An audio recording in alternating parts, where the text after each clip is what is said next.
You're listening to a punk movie review right here on the Prairie Punk Press Network. You gonna get a burn? Guess so. I never thought twice about getting mine. Is that right? Why not? 'Cause I have so many scars already. What kind of scars? These kind. Jesus. What's that from? I'll tell you about it someday if I ever get to know you better.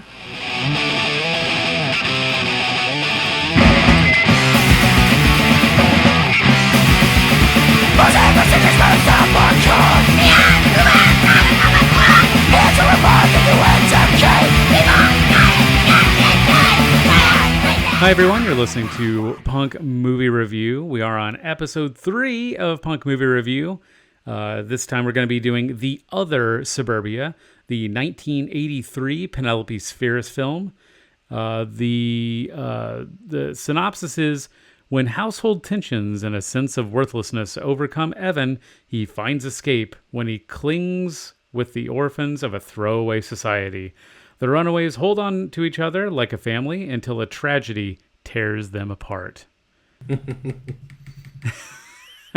Would you say that's a pretty accurate synopsis?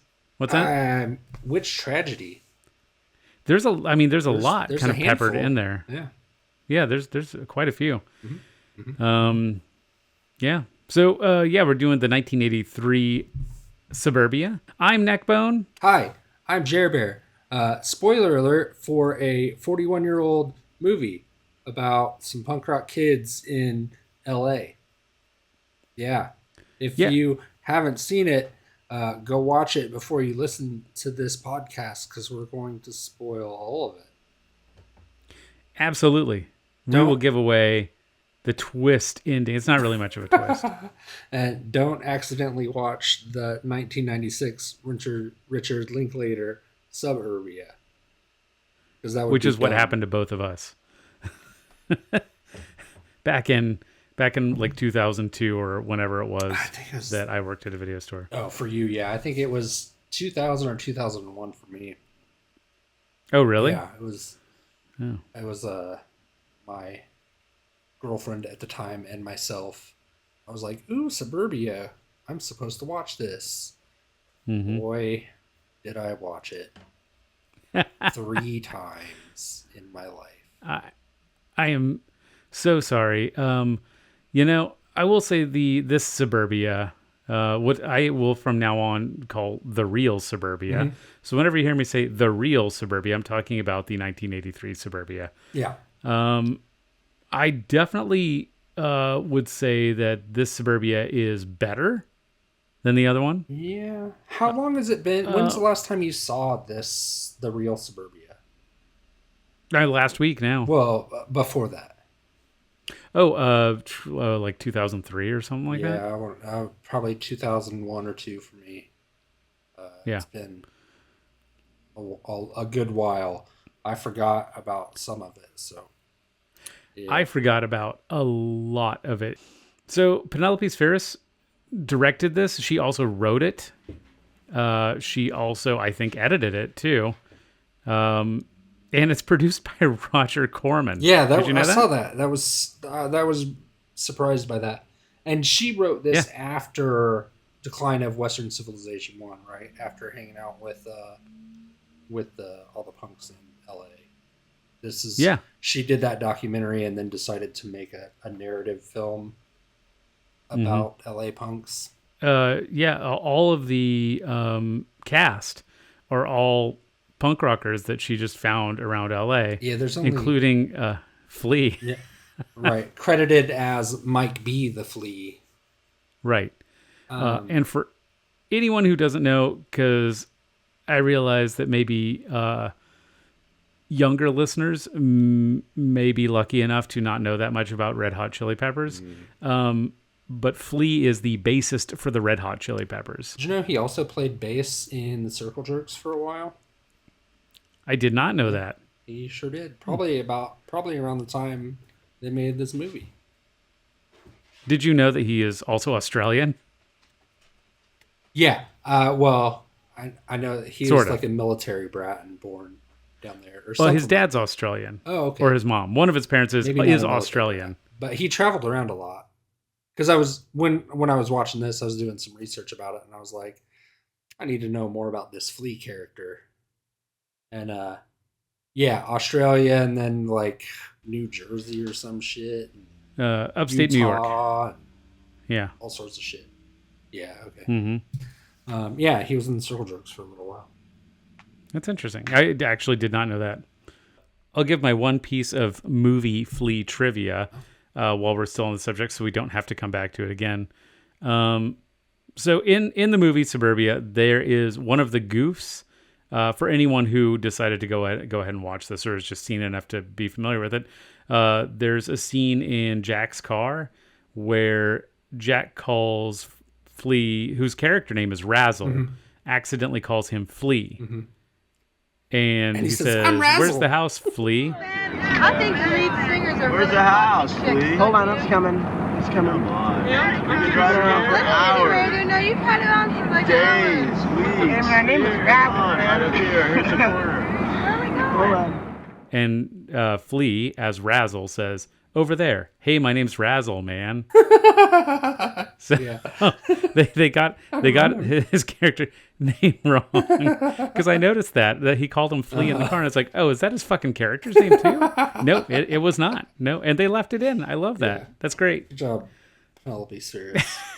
That is, I find something like that. I actually find endearing. Oh yeah. What I didn't find endearing about the movie was the sexual assault, racism, and homophobia that was kind of just peppered around, kind of all throughout, and was not played off as like, these people are wrong for thinking this way, and now they're going to learn a lesson. It was just in there, didn't really have anything to do with the story. Yeah. So I had lunch with our friend Alex last week and told him we were gonna, review the Real Suburbia, and he brought some of that up and had some good points that he brought up that I would like to share with everyone.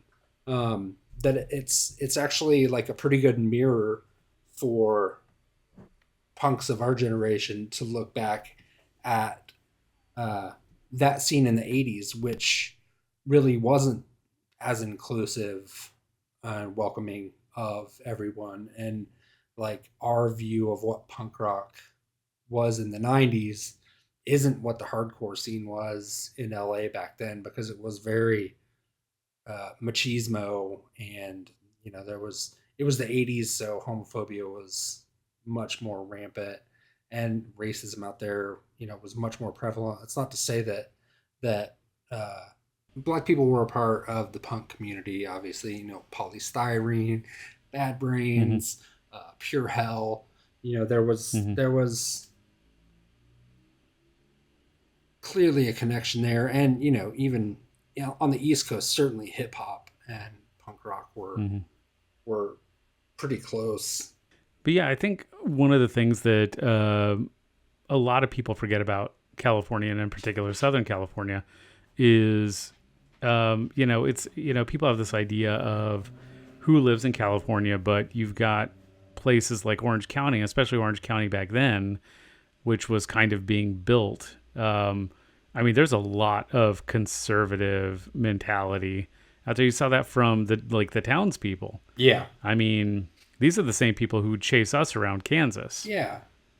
My God, they named their airport after John Wayne. Right. That's not something that the left would do. Right. There was a lot of crossover between like the punk and hip hop scene. Mm-hmm. It wasn't weird to see a punk rocker at a hip hop show. It wasn't weird to see people who are into the hip hop scene at a punk rock show. Right. That scene, I've heard stories of it being pretty bad, really macho and kind of gross. Mm-hmm. And this movie kind of, shines a light on some of that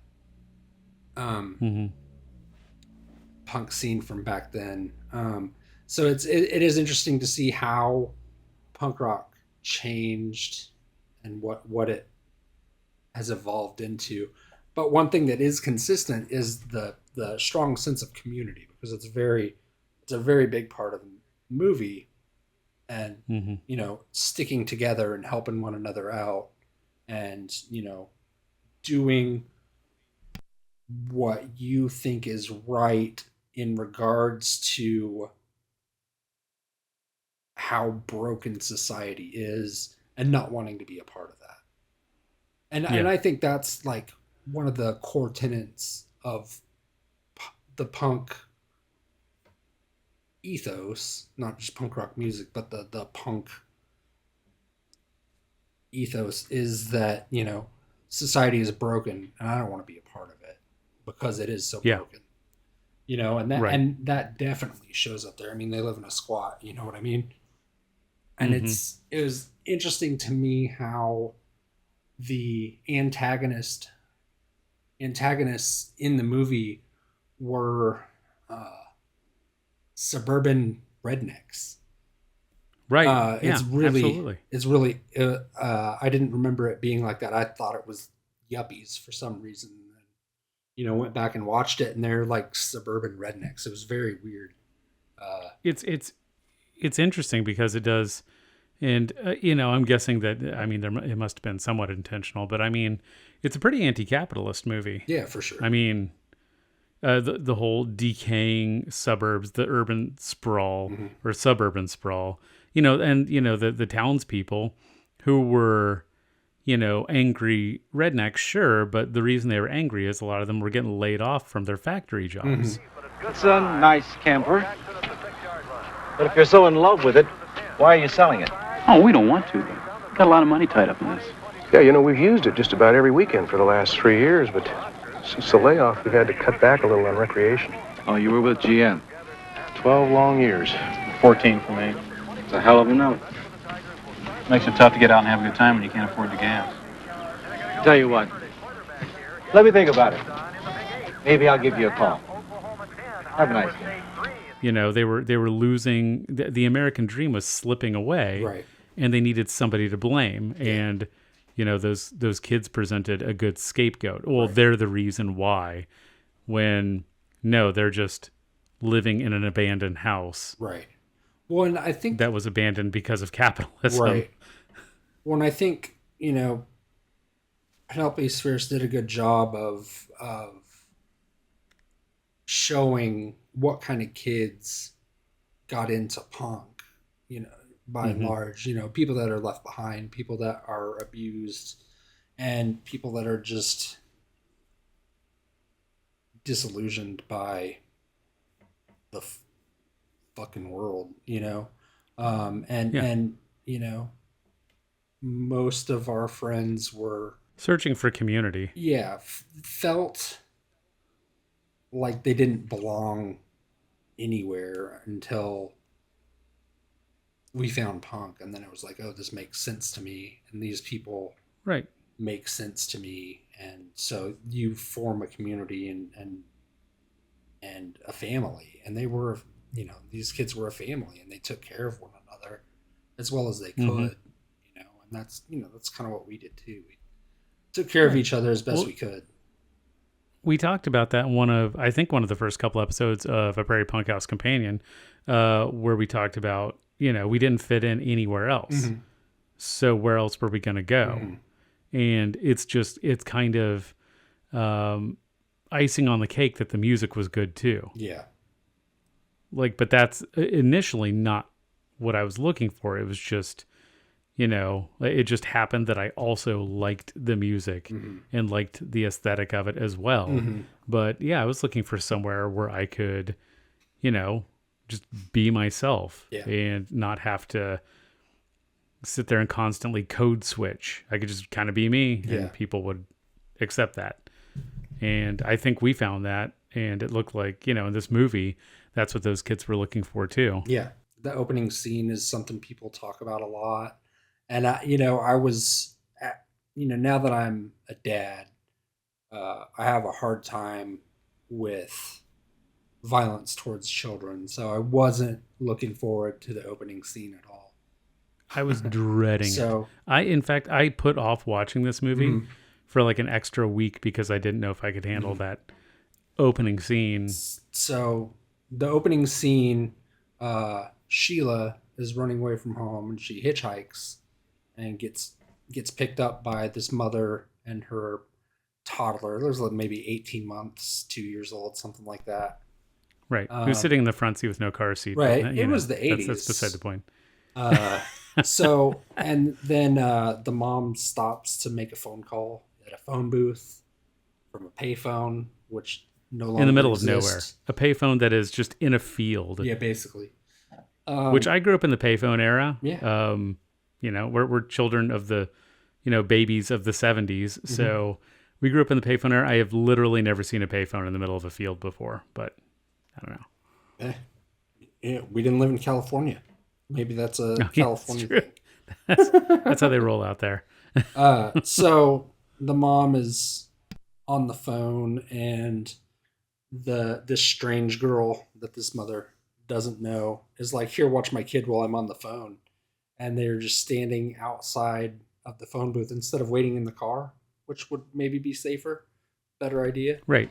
But no, they're just standing there in a place that's known for wild dog attacks, like roaming packs of wild dogs. So anyway, like the dogs kill the toddler.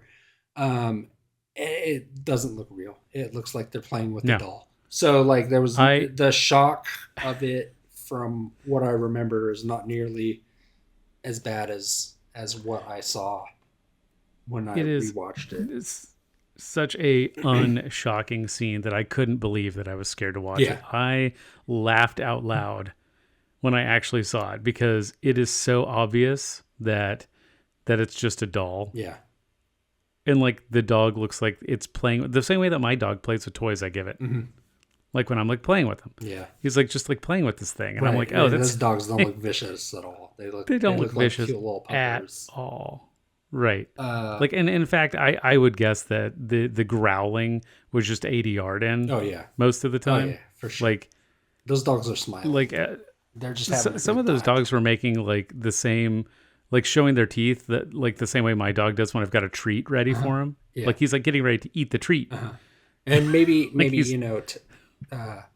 maybe it's different now that we have 480p or whatever 4K TVs, and we can see more of that. But instead of like grainy film, right?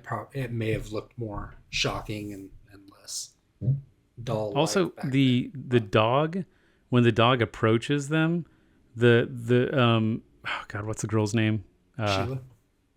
Sheila. Yeah, when the dog approaches them, Sheila is standing next to the toddler, and she just stands there. She doesn't try to block the toddler or like be like, "Go away, dog." No, she stands there and just kind of is just like awkwardly stands there and just like, "Okay, well, here's this toddler for you."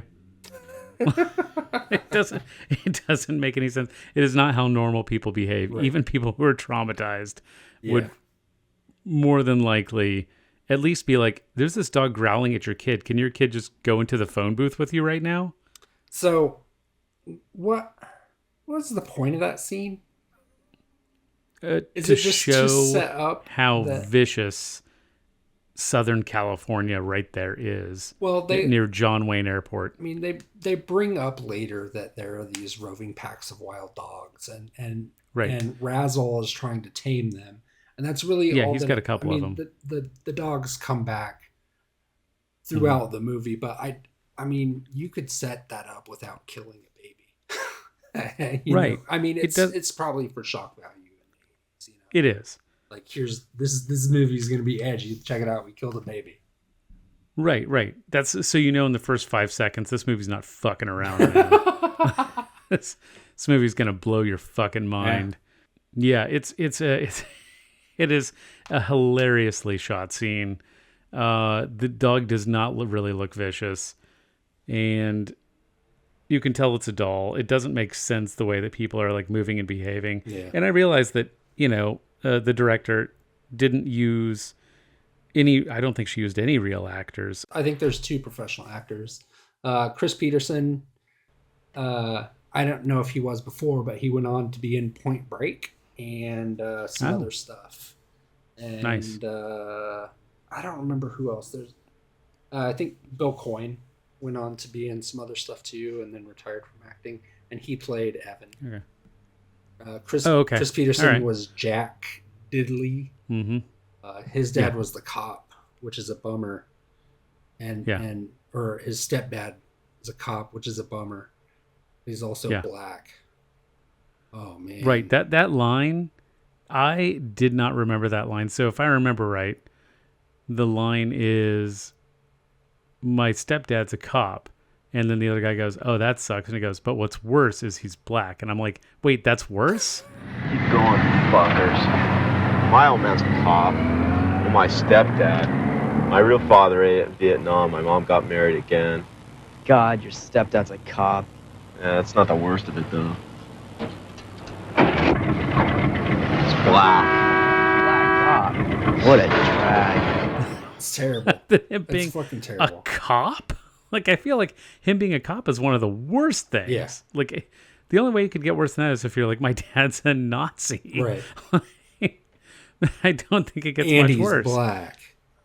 I know. I'm just like, wait, what's bad about that exactly? Right. Yeah. It's just And that's really. and then when fucking they go pick gross. up the other friend, and they're like, they say his dad's F slur for a gay man, so he can't stand it there anymore. Right. And his dad actually, in the few scenes he was in, his Seemed dad seems pretty pretty cool. friendly and Yeah. laid back. Both of them seem Like he's pretty just cool. like, oh, you here looking for my kid? He's in his room. Go see if you can cheer him up.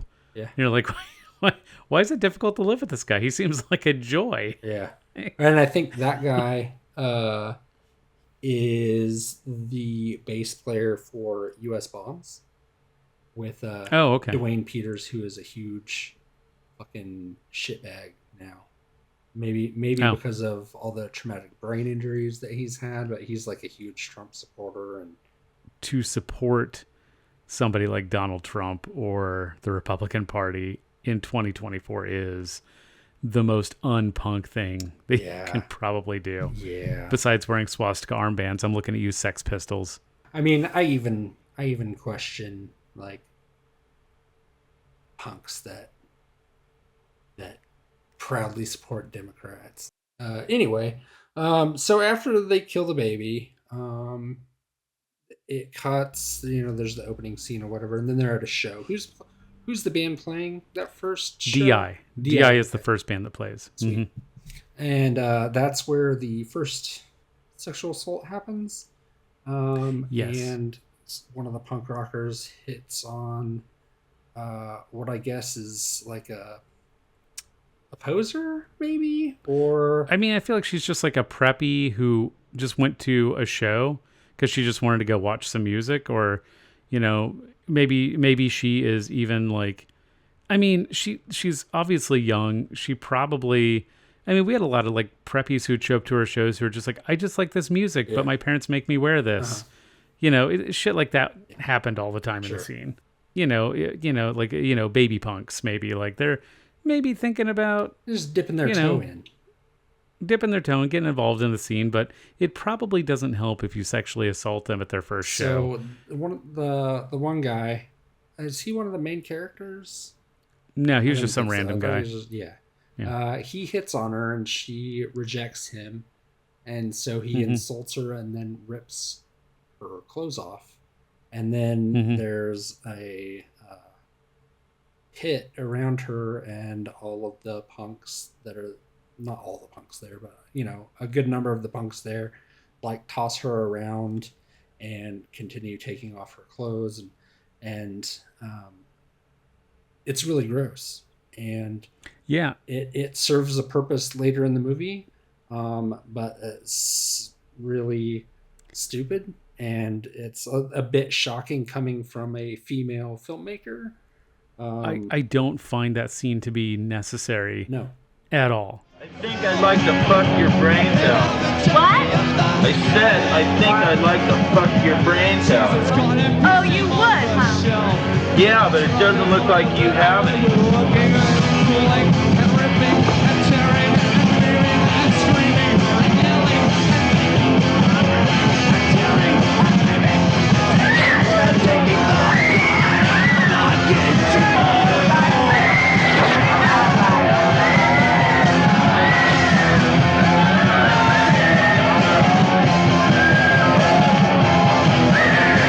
they could have without the sexual assault. They could have just had some guy come up and be a creep to her, Right. which is pretty common. Right. Or insult her, or call her a poser, creep her out, make her feel unsafe, and like they could have established, kind of, trauma based on like some guy who just won't leave her alone.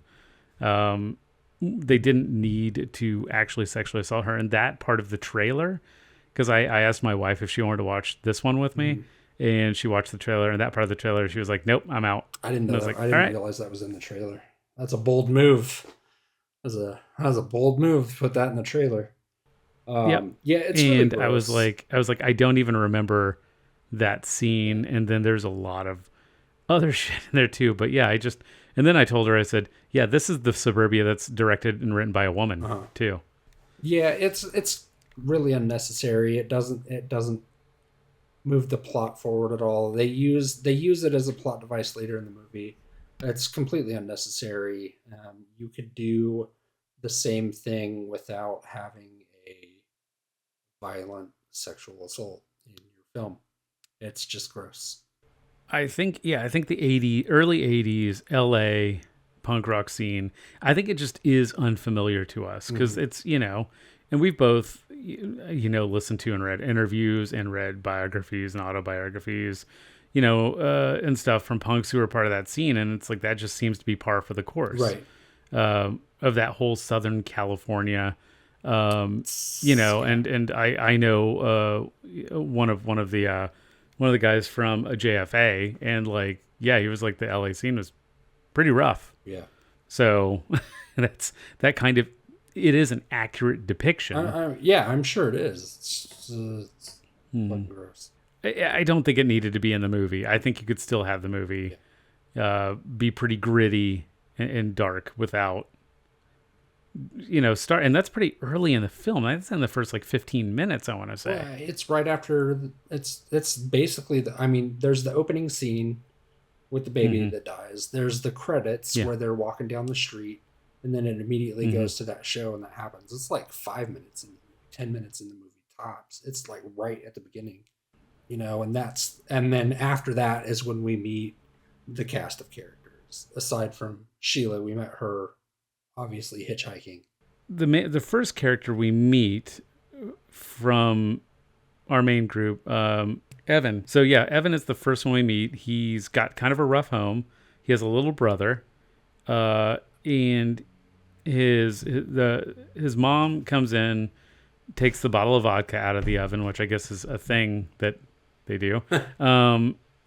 Keep the vodka in the oven, and she, says, "Hey, I marked it. And I know you've been drinking it," and basically just verbally abuses him, and he decides to leave. And then, it goes into the scene of him just walking down the streets of LA, looking for a place to go. And he wanders into the punk show, the DI show, where the sexual assault happens. Right. He gets slipped some drugs by the drug dealer guy whose name is escaping me. Keith. So, there's a drug dealer named Keith who tries to get him to take some drugs. He says, no, thanks. He drops one in his drink anyway. Hey, what about some drugs? Back triangles, man. They're fucking excellent, I'm telling you. Okay, if you change your mind, I'm Keith. All the drug dealers I know, like, none of them give drugs away for free. Right. It's not like he thought this guy was going to become a customer after that. Because the guy, he never does drugs again in the movie. Right. This is literally the only time that this character does drugs. Right. And he didn't even fucking pay for it. Right. So what was the point? Yeah, just kind of stuff like that. A lot of the stuff doesn't really ever lead anywhere. It just keeps setting up like, look how dark this world is. Yeah.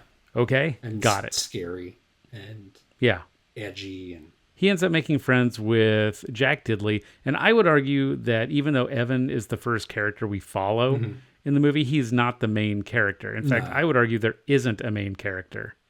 I mean, Jack, who's played by Chris Pedersen, he's kind of he's the leader. He's the leader of the group. who's called TR House. So yeah, the character Jack, he is the leader of the TR House, which stands for the Rejected, and they all have to get a brand when they go to this house, which is maybe that's another LA thing. I've lived in a lot of punk houses. Never gotten a brand before. Never been asked to get a brand before. Well, listening to and reading about the LA scene back there, it was very close to like street gangs, like suicidal tendencies. They were basically a gang, and there were a couple others. I can't remember what all they were, but they operated kind of like street gangs, but it was more for protection from people that wanted to kick their ass. And so the branding doesn't seem that strange to me given that information. Oddly enough, this movie does not really show the cops in that bad of a light. No, it doesn't. Which is surprising. They can the stepdad's partner almost seems a little bumbling, I guess. Yeah, he's like Barney Fife or some shit. Yeah, but he's not a bad guy. Right. And then the stepdad is a good guy. Yeah, he wants to help them out. He protects them from the community who's pissed off about him. He runs cover. He saves them multiple times. Right. Yeah, it's pretty interesting. He stands up for them at that town hall meeting. Yeah. And he's protecting his stepson. It's not even his real son. That's his stepson. But he even says that your family. Yeah. You can come home anytime you want. Yeah. Which I'm not saying that a cop can't be a good person and care about people. Right. They can, but it just was surprising that even if they had him as the good cop, that they didn't have a bunch of other, trigger-happy asshole cops. This seems like the perfect setup to have a situation like that. And that would definitely, in my experience, be a little more accurate to the police that I've encountered in my life, anyway. They very rarely portray him doing cop duties. He is doing parental duties. So, yeah. I mean, and I think that is a distinction that's important as far as being a cop goes, because, all cops are bastards, but, this guy seems to be a good dad despite being a fucking cop. But Jack did seem to be one of the few who wasn't from seemingly a really fucked up home. Almost all the other, well, I guess, and Joe Schmo, the kid, the kid with the gay dad. Yeah, that's seemed like it. Joe Schmo. Joe Schmo, right? Yeah, he has a really cool jacket, by the way. I really liked his jacket. Some of the clothes in this movie, like I really did like. Yeah. I mean, I definitely.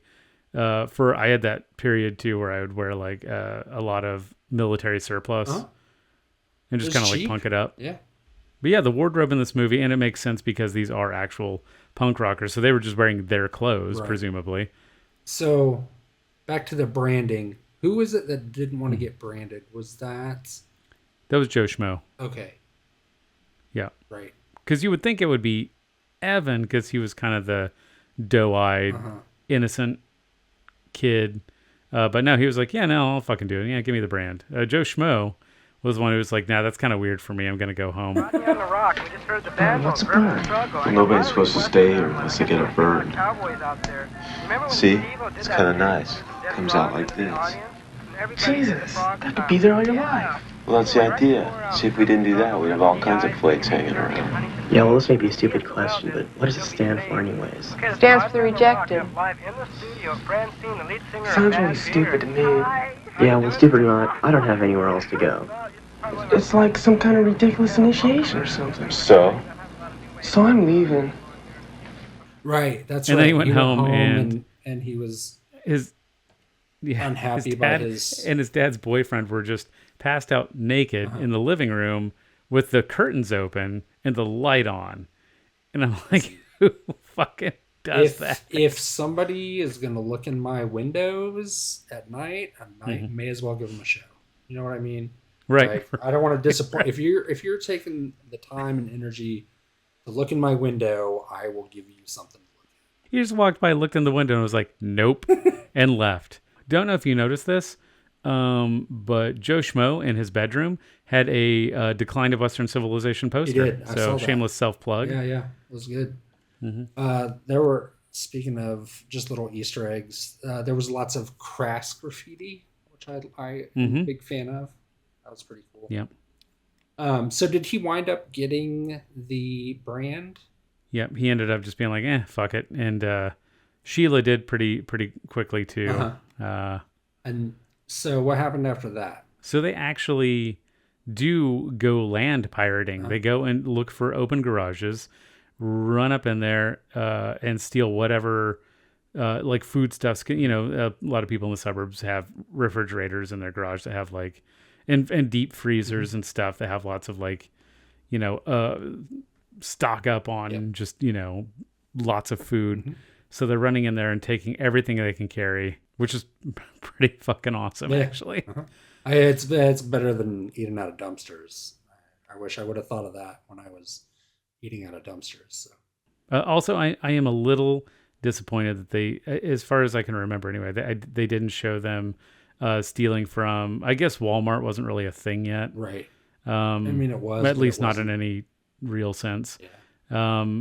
But they didn't show them stealing from big corporations. Right. I would have liked to have seen some of that. But that's harder to film because this film it had a pretty small budget. It was $500,000 was the entire budget. So they probably just didn't have a location they could have used to be like, look like a big box store. Right. And I'm sure no big box store was willing to let them film there. Yeah. This was, you know, a good second option to show kind of how they're getting by. I'm kind of surprised that we never thought of doing anything like this. This was, for me, they pretty much embody the kind of punk that I was, minus the sexual assault and racism and homophobia. But I just don't give a shit. I just want to be kind of an angry nihilist.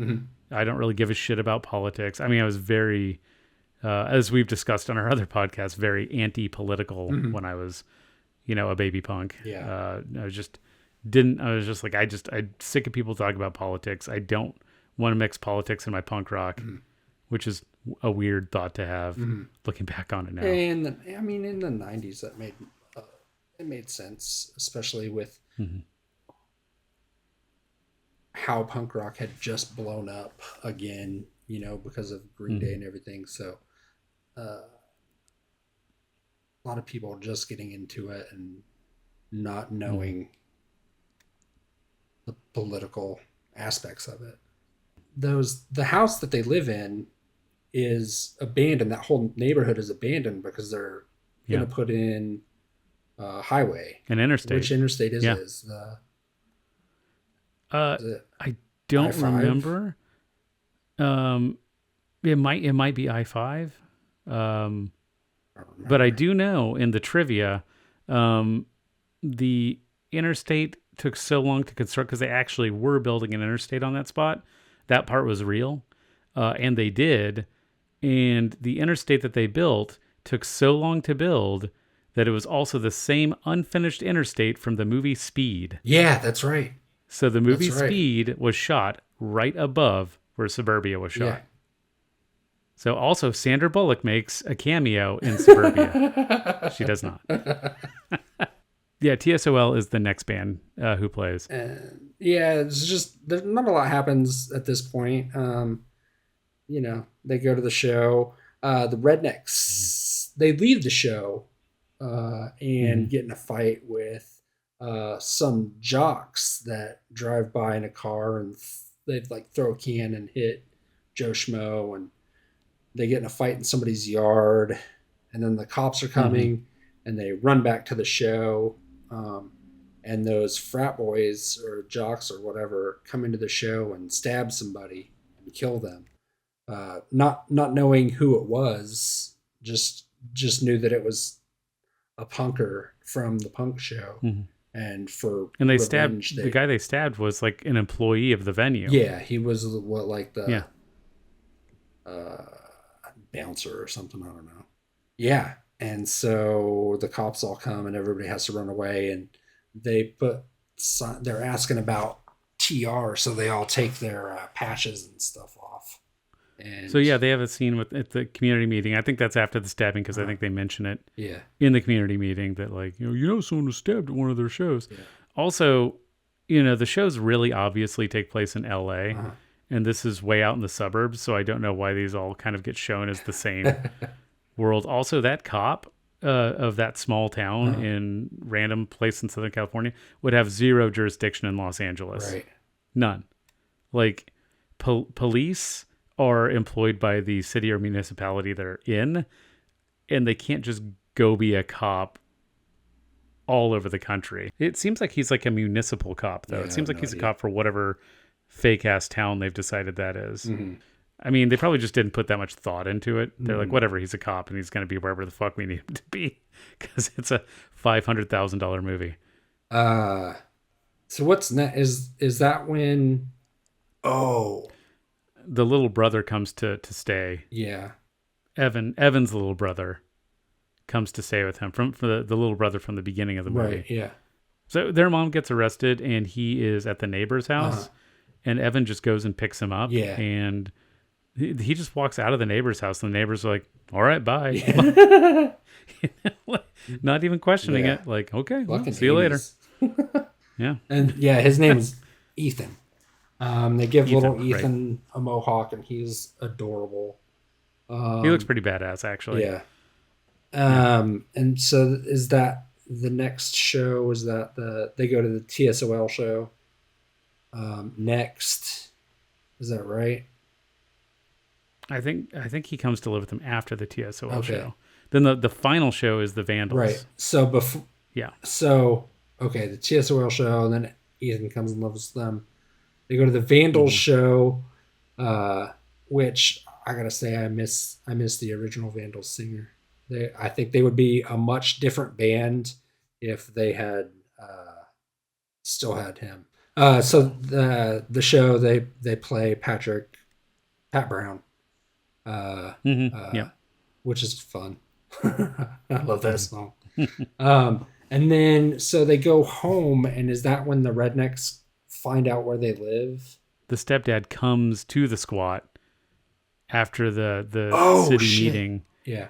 And he says, you guys need to clear out of here. Just promise me you'll clear out of here. I don't care where you go. I don't care what you do. I just need you to be safe. Yeah. So please clear out. I can't stop these guys forever. They're eventually going to come when I'm not looking, and they're coming for blood. Protect you, yeah. Basically. Yeah. Yeah. And then and that had the only two laugh out loud moments in the entire movie for me. Other than the beginning, so good. The opening scene where the dog destroys a doll. But when he asks them, he says, what can I do to get you guys? And they've all walked off. They're like, we're not going to pay attention to you. You're a cop. They all walk into different rooms and slam the doors. And he's standing in the middle of the hallway going, do I have to pay you to leave?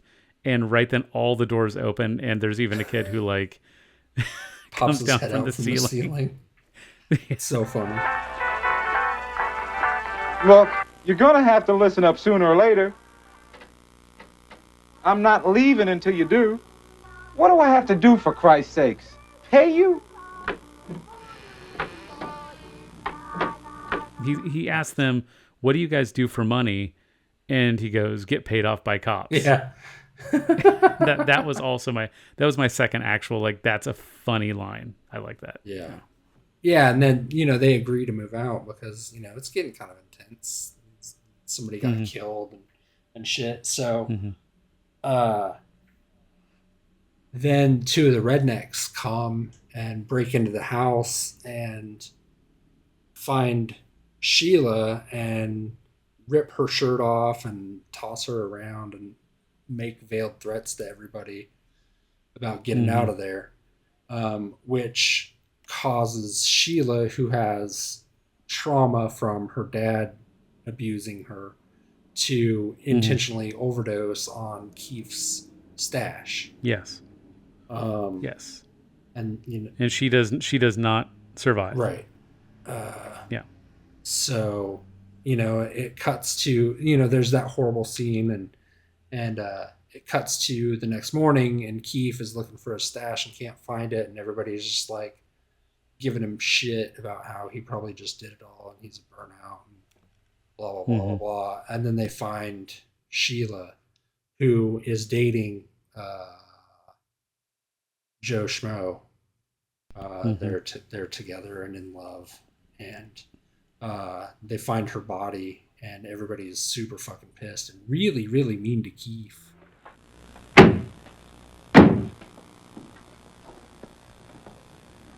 What's going on? You and your stupid dope. This is what I think you're dope.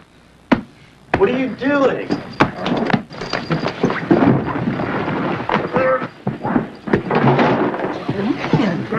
What did you do that for? It's crazy. Sheila's dead. That's what happened to your stupid dope. And I mean, I wonder if this is, it doesn't talk about drug abuse much or anything like that, but I wonder if like there's some straight edge sensibilities coming out in this as well. I don't think it was much of a big deal. Well, and like I noticed too that like when she died, so earlier in the movie she had been reading a fairy tale book to Ethan. Yeah. The kid and those two girls and the other two of the other punk girls said Ethan fell asleep, and they said, "Can you keep reading?" And she said, "Why? He's already asleep." And they just said, "Well, we just want to hear the book." Oh, come on, don't stop. But he's asleep. But we're not. Read it to us, come on. Aren't you a little old for fairy tales? Please. And, you know, I feel like that she you know, unalived herself while reading the fairy tale book on purpose, because she also had that kind of, you know, wanted to go back to, she wanted to feel like that innocence of, you know, this fairy tale book. Right. So, that was, I did think that was a really, like, good attention to detail on the director's part of, like, having her be reading the fairy tale book as she dies. Well, and you know, and those two girls that are listening to the book, it shows and reminds us that they're just kids. Like these are runaways. These are still these children. are like 14, 15, 16 year olds. These aren't, they're still 20 somethings. Right. They're still innocent. Yeah. Like they still want somebody to read them books. And for whatever reason, they didn't have that at home. And so they found a chosen family and were receiving some of that love and community in another place. That was the both those scenes when she was reading to them, and then obviously when she overdosed with the book. You know, I think those are really important scenes. So then they decide not to leave because the rednecks fucking did that, and they basically decide to go to war. In the next scene, they go to... Well, they take her body to her parents because they don't know what else to do with her. So they wrap her up, and they're like, she died. We didn't know what to do with her, so we brought her home to you. You know, and her parents didn't really react. And I'm wondering if part of that is because, like, she didn't use a lot of real actors. Yeah, maybe. Or because they were... I don't know if that was intentional or if that was just kind of stale acting. It's hard to tell. So they took her body, and then they went to the funeral. And, you know, they didn't have nice clothes because they're fucking squatters. So they show up in their clothes that they own. And, you know, her family members were uncomfortable. And so it basically turns into a brawl because they ask them to leave. And, you know, the kids are like, well, she's our friend too. You know, we're here to mourn her too. And it just sucks. It's horrible. And then, like, during the fight, somebody brings up that their niece was assaulted at that show. So, you know, it's the callback to the beginning of the movie, which I guess is the only reason for that scene to exist, which I think is fucking bullshit. I think so. And I don't think that added anything Nothing. to that other scene No, either. I fucking I mean, hate it. well, and it's made clear because it's made complete. I guess they Sheila had talked about it, that her father had sexually assaulted her, starting at a young age. She had scars on her back too, right?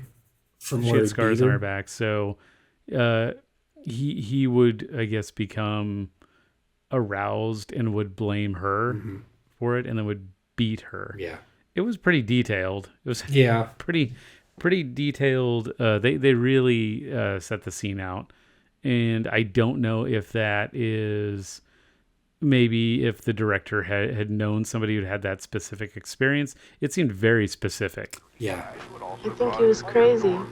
He would get this look in his eye, and I would know. Trouble. I'd wake up in the night and he'd be touching me all over.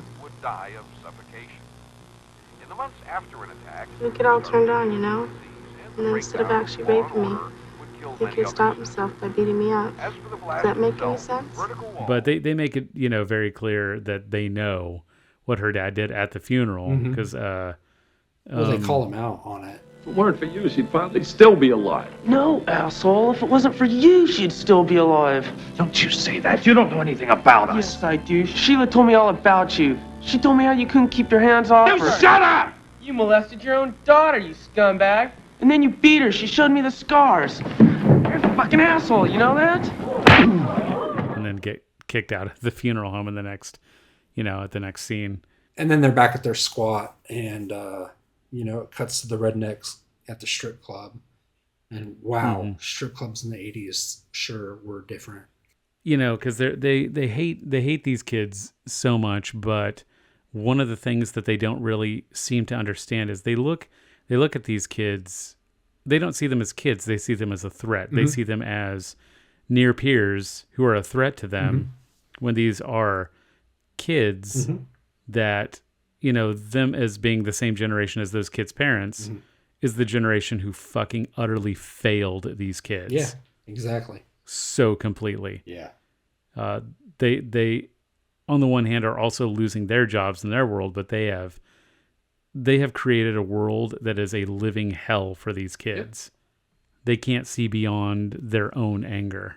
So yeah, rednecks at the strip club. One of them says, he found out where they are. Like, we gotta go now, get them. Yeah, they knew where they were because they found them that one time, but they're like, we gotta go back because they fucked up this funeral.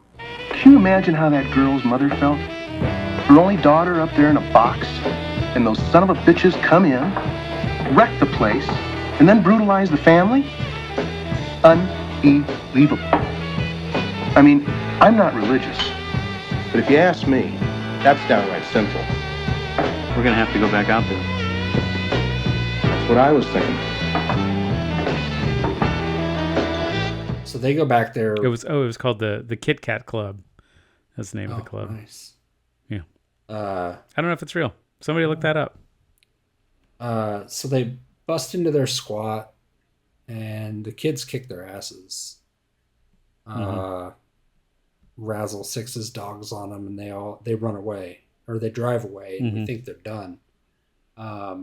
So the kids are all out celebrating that they defeated the shitty rednecks when they turn their car around and try to run them down or intimidate them or something, and wind up hitting Ethan, the little brother. It was like the 6 or 7 year old, the youngest. 6 or 7. He's probably like, I think he's supposed to be like 8, 8 or 9 probably, and kill him. He's still riding around on a big wheel. Yeah. He's riding around on a big wheel. So he's like a kid. Yeah, a little tiny kid. Yeah, and they kill him, and that's basically the end of the movie. Yeah, and right after they hit him with the car, that's when the stepdad cop finally gets there. He was on his way there to try to stop these guys from doing this, and the cop car pulls up behind the rednecks with the dead child still on their windshield. Bloody. The ending was way more shocking than the beginning. Yeah, I completely forgot the end of the movie. Oh, I didn't. I was worried about the beginning, especially, like we're both dads. Yeah. Especially, because that's for whatever reason, that's the one that lived on in my mind, was that beginning with the vicious dogs eating that toddler. But the ending of the movie, because it's the beginning scene is so fake that you almost can't help but laugh. Right. Yeah, in a real situation, that would be a tragedy, but it just looks so phony. But the ending, you actually see like a bloody kid on the windshield. Yeah. Obviously makeup and shit, but I mean, like they should. It looks. It's about the most real looking thing in the movie. Yeah, it's pretty rough. To me, yeah. Complicated feelings. So we've given a pretty good overview of the movie. I also take issue with the fact that the bad guys drove an El Camino. Yeah. I drove an El Camino when I was a punk rocker, and I will not stand for this anti-El Camino sentiment Yeah, that people I have in this movie. mentioned while watching it, my wife walked in, and I mentioned how I wanted an El Camino, and she would never let me buy an El Camino. Why can't I have an El Camino?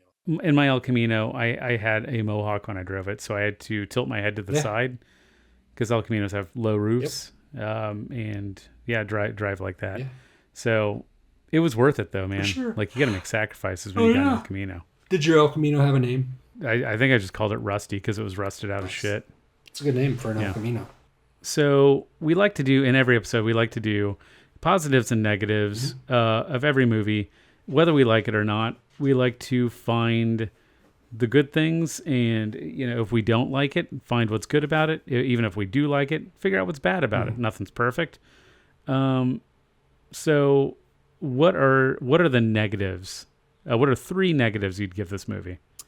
I mean, obviously, the sexual assault, racism, and homophobia are gross. I would prefer that not be in there. I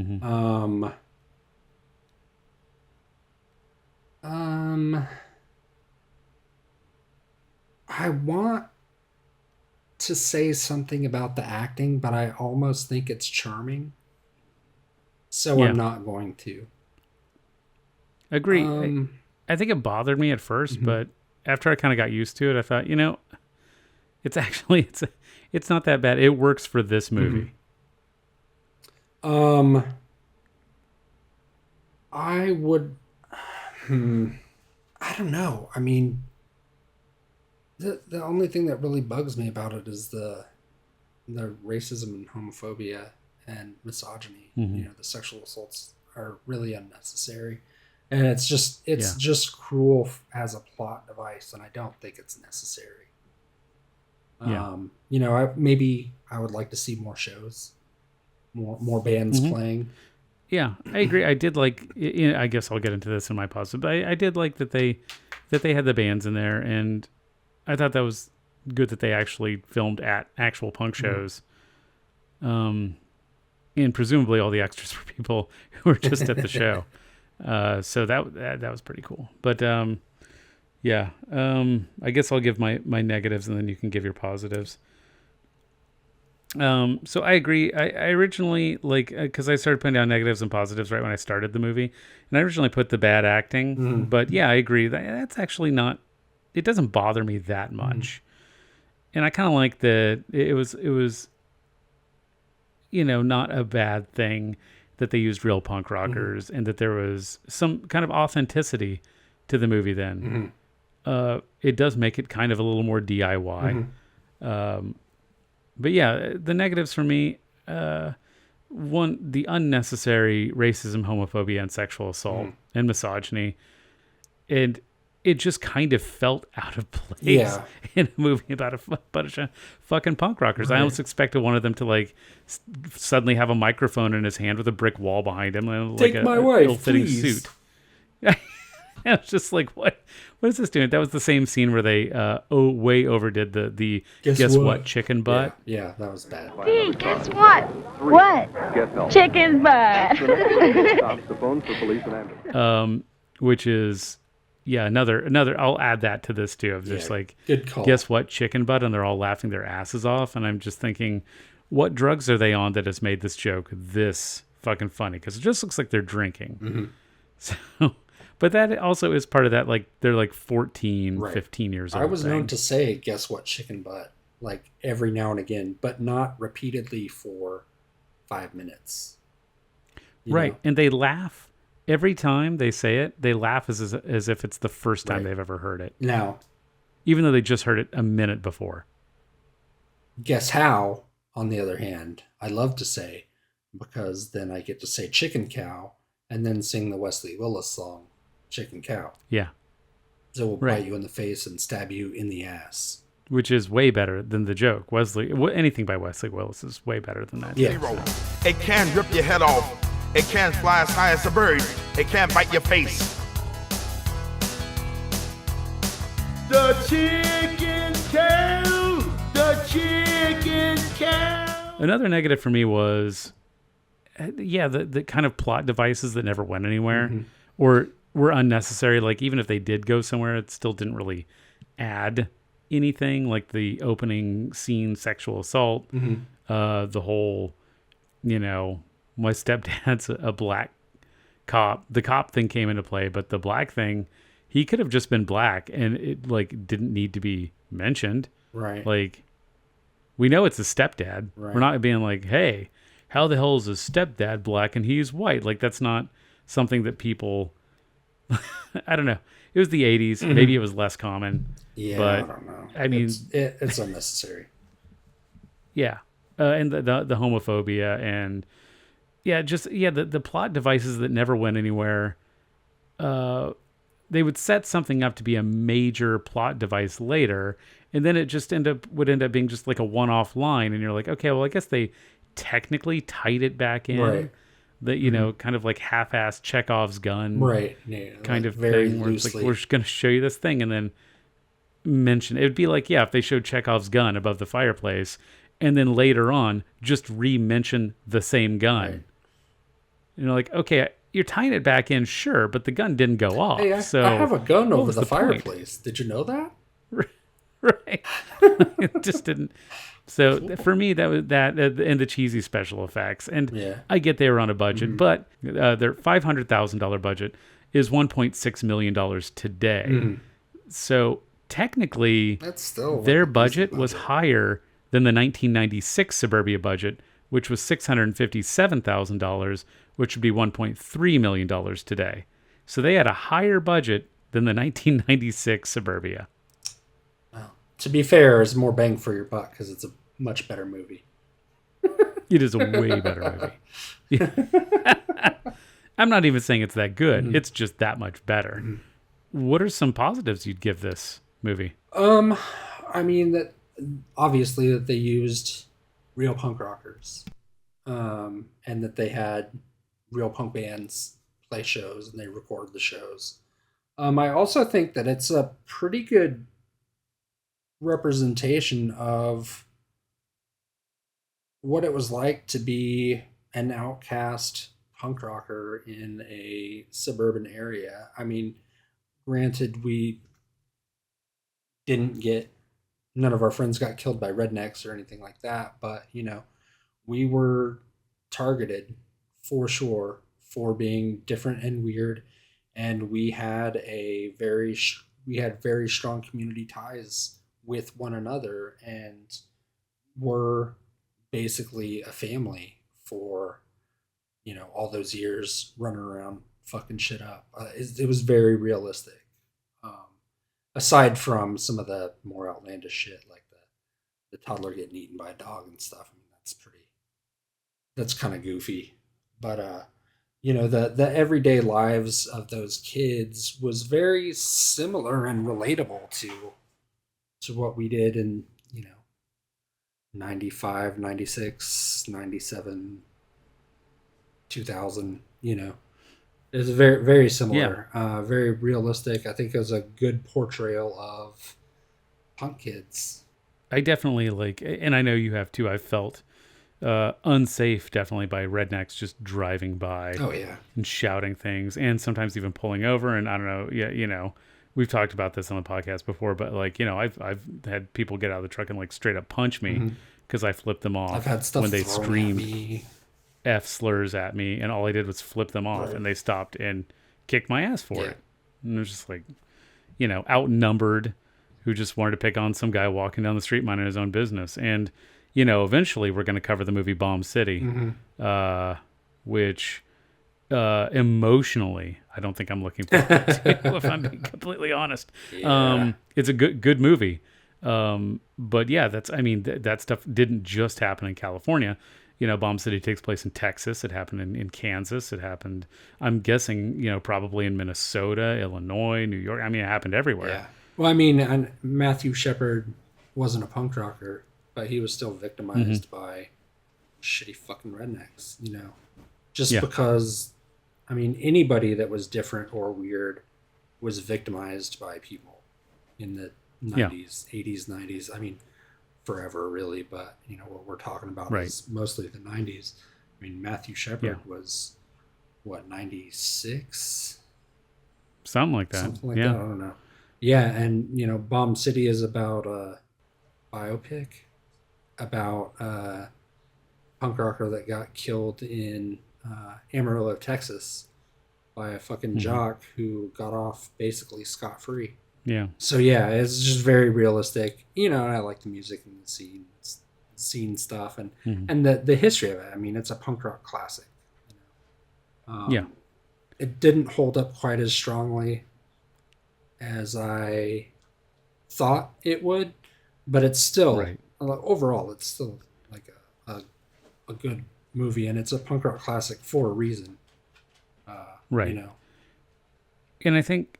A lot of the positives I'd give it was, the portrayals of the squat. I mean, it reminds me of a lot of punk houses I lived in. I mean, Central House too. Yeah. I mean, that's basically how filthy that fucking place was. I was looking at the squat they lived in. I thought that is not that far off from Central House too. Yeah. So the attention to detail. I'm sure they used a real fucking squat, to be honest. Yeah, for sure. Yeah, if I found out that was a real squat, it wouldn't surprise me. It looked like a squat, but all the attention to detail, and there were little things. I did appreciate the little Easter eggs. I thought, you know, the scene where she, you know, overdoses and, you know, is reading fairy tale books was, I mean, that was, you know, a tragic scene, but it was well done. And that attention to detail, I think, was one of the good things about this movie. Of course, the bands and them shooting at the actual shows was fucking great. I'm really glad that they had DI, TSOL, and the Vandals on there. And I forgot how much I actually liked all those bands, especially the earliest iterations of those bands. Like I had forgotten what like old Vandals actually sounded like. It has been so long since I listened to When in Rome, and I just thought like, wow, god damn, that's such a good fucking era for the Vandals. And then of course, one of my other positives, something this movie has over the other Suburbia, is the fucking runtime. The runtime is perfect. What is it? They had it at a tight hour and a half. Or they actually, I think it was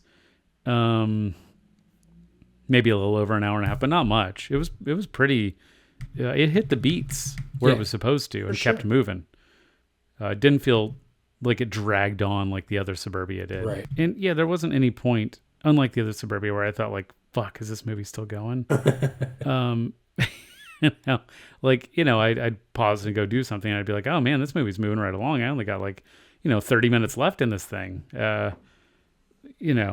Which is always a good thing when the movie's moving faster than you thought it was. So what would you do to make this movie better? Removing the superfluous sexual assaults and the homophobia and racism. It's just not important. It doesn't add anything to it. It just makes me feel bad. I mean, even the acting, I mean, like I said, I think it's endearing and a little bit charming that it's so bad. I don't know. Right. I mean, there's almost an innocence to the acting, which adds to the innocence of the characters too. Because it reminds you that these really are just fucking kids. Yeah. The actors are just kids playing kids. I don't know if it would work in every movie, but it works in this movie. Agreed. Yeah. for how I'd make it better, I'd take out all the, racism, homophobia, sexual assault, unless it's going somewhere or going to prove some kind of point. Where we're going to see characters grow because of it or something like that. But it's unnecessary and it doesn't go anywhere.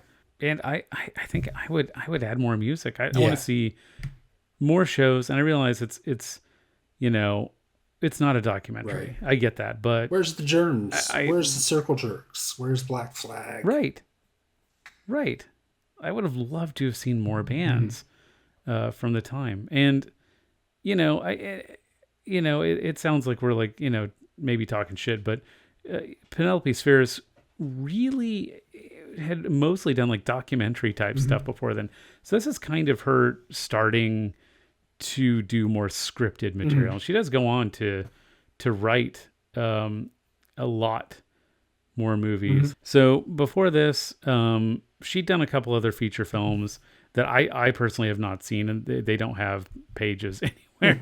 So I think they might be like short films. I think this is her first feature-length non-documentary, if I'm remembering right. So she did Suburbia, and then she did a movie called The Boys Next Door, Hollywood Vice Squad in 1986. She did a movie called Dudes and Summer Camp Nightmare in 1987. Nice. So for Summer Camp Nightmare, she was only the writer for that. She was the director of the movie Dudes.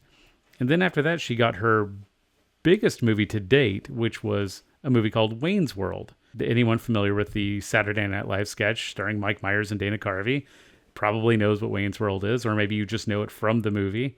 But that was a box office hit and is still to this day, at least at time of recording, the biggest, most successful Saturday Night Live movie. It is still, I enjoy that movie. I like Wayne's World a lot. And she did not get along with Mike Myers on the set. Mike Myers apparently wanted Wayne's World to be just about Wayne, and Garth was going to be a cameo in just the TV show within a TV show scenes. That's so dumb. And Penelope Spheeris is the one who pushed for it to be a buddy comedy, which in my mind is the only fucking way that movie works. Right. Well, because Mike Myers is just fucking insufferable. And Dana Carvey seems like a sweetheart. I don't know him, but he seems like a sweetheart. He does. She also did Black Sheep and The Little Rascals. She did. Which I did not know. And the Beverly Hillbillies movie. Wow. Have you seen all 3 Decline movies? No, I have only seen the first one. Oh, wow. Okay. Yeah.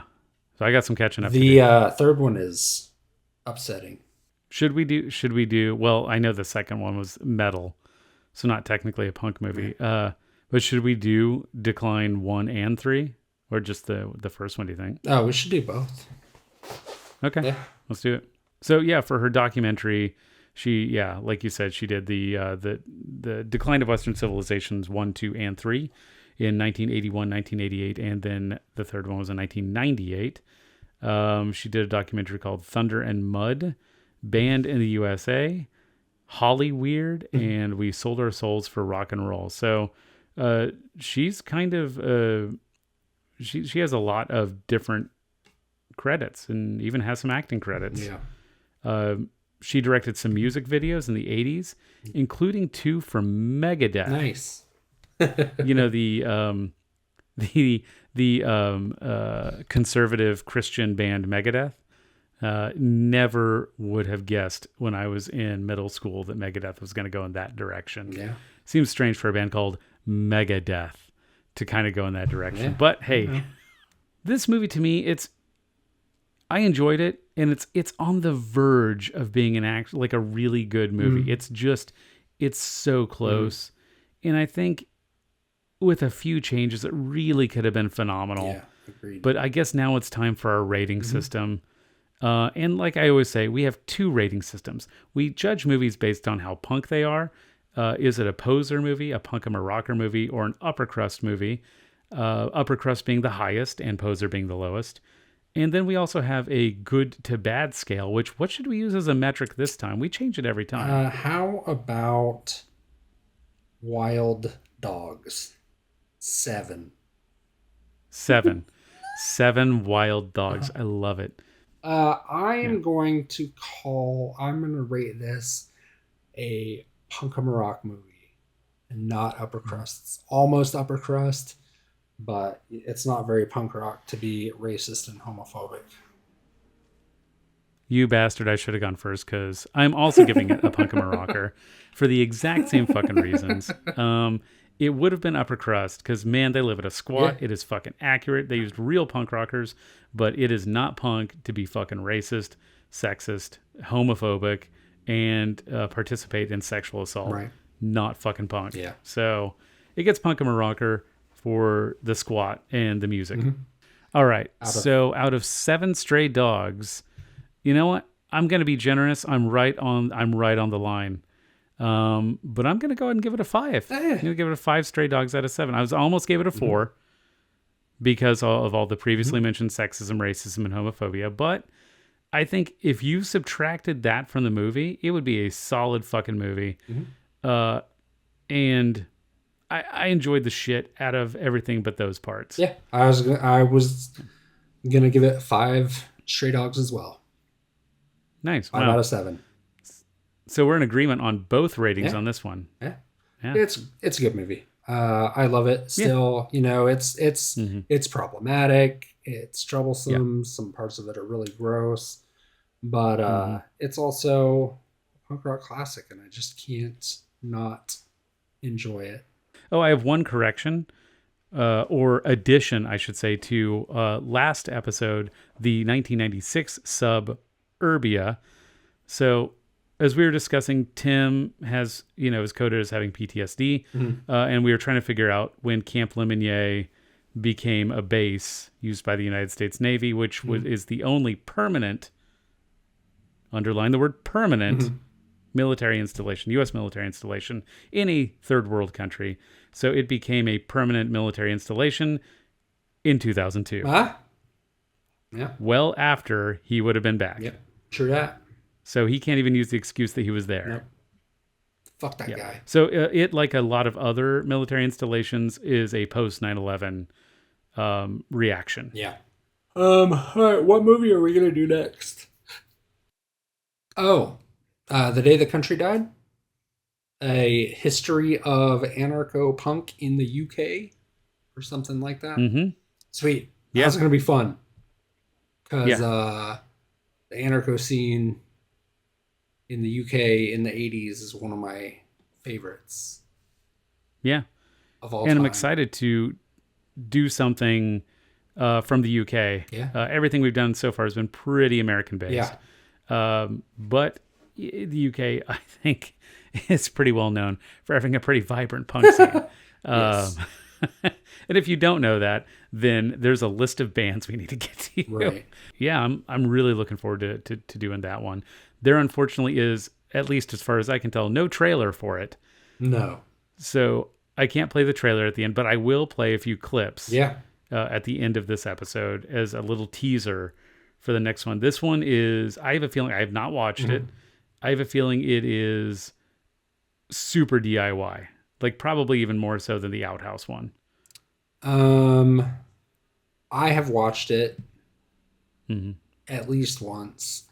It's by the same guy who wrote the book of the same name, and I am reading the book as well. It's slow going. I'm only reading a couple chapters at a time. Each chapter is a band from the scene. So yeah, that's good. Yeah, I'm looking forward to it. And if anyone would like to also watch this movie, it's called The Day the Country Died: History of Anarcho-Punk. It's on YouTube. So I think that is the only place you can find it. You can buy the DVD somewhere. I don't think there's American distribution for it. I think it might just be Ian Glasper doing it out of his house, to be honest. Yeah, that's DIY. Yeah, so we're looking forward to that. If anybody wants us to review anything, message us or email us. We've got a few that we know we're probably going to do. River's Edge, Straight to Hell. In October, we're going to do Green Room and Return of the Living Dead. Return of the Living Dead, right? And we're at some point going to do SLC Punk. Yeah. Just yeah. I don't want to jump to conclusion. I'm pretty sure I know what rating I'm going to give it already, but it has been a long time really since I've seen it. So yeah. So I'm going to give it a chance. I'm going to give it a chance. I think the last time I watched it, I still lived at the Boston apartments. Yeah, it's been a minute. I wonder. I mean, I remember not hating it. Thanks for our one Patreon subscriber, Mr. Power. We appreciate you. Your generous contribution to our podcasting efforts.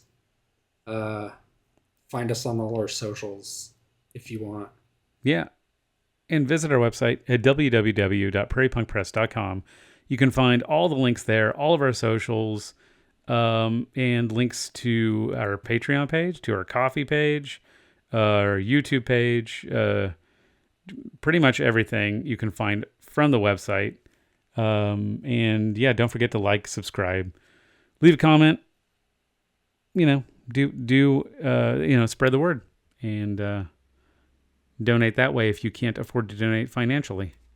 Thanks for listening, everybody, and we'll see you next time. Bye. In Belfast, it wasn't. We never really saw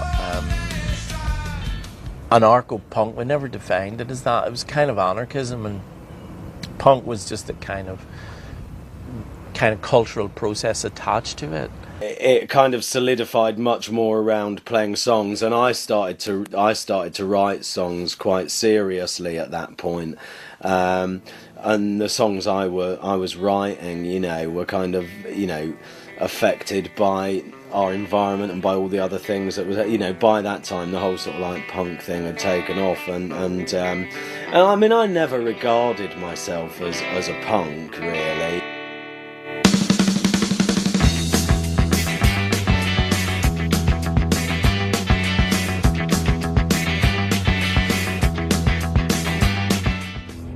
Enjoy life and let others enjoy life too. Don't force people to do things they don't want to do. That's it, No gods, no masters.